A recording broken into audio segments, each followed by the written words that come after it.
मागील काही वर्षांपासून विशेषतः electronic channel, mobile, social media आल्यापासून सामान्य माणसं आणि राजकीय कार्यकर्ते अतिशय घाणेरड्या भाषेत एकमेकांना धमक्या देणं, मत्सराच्या लहरी सोडणं, द्वेष भाषणं करणं, आतला जो राक्षस आहे तो बाहेर काढणं, बदनामी करणं, खिल्ली उडवणं.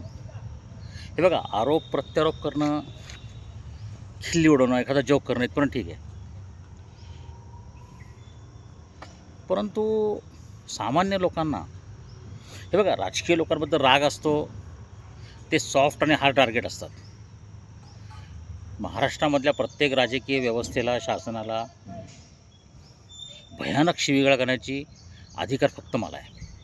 कारण सगळे भयानक परिणाम बर्बादीचे मी भोगले, पण तरी मी तसं करत नाही. माझ्या कुठल्याही सोशल मीडिया पोस्टमध्ये, पर्सनलमध्ये मी कधी शिवीगाळ करत नाही, मत्सर करत नाही.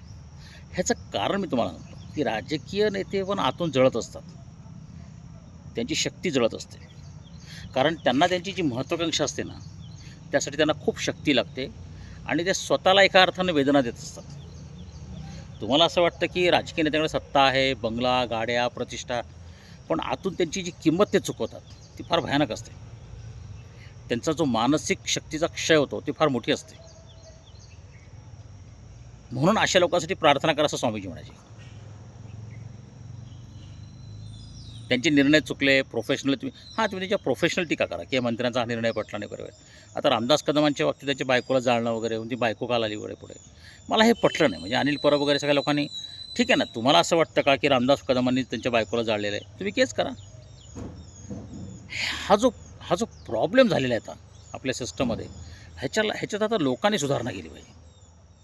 तुम्हाला नेमकी टीका, नेमका आरोप, नेमकं स्पेसिफिक बोलता आलं पाहिजे.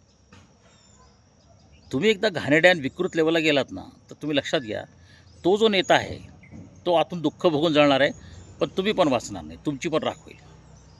तर असं हे दुष्टचक्र आहे निसर्गाचं, त्याच्यात आपण नाही अडकायचं. मराठी माणसाने अडकायचं नाही, लक्षात ठेवा.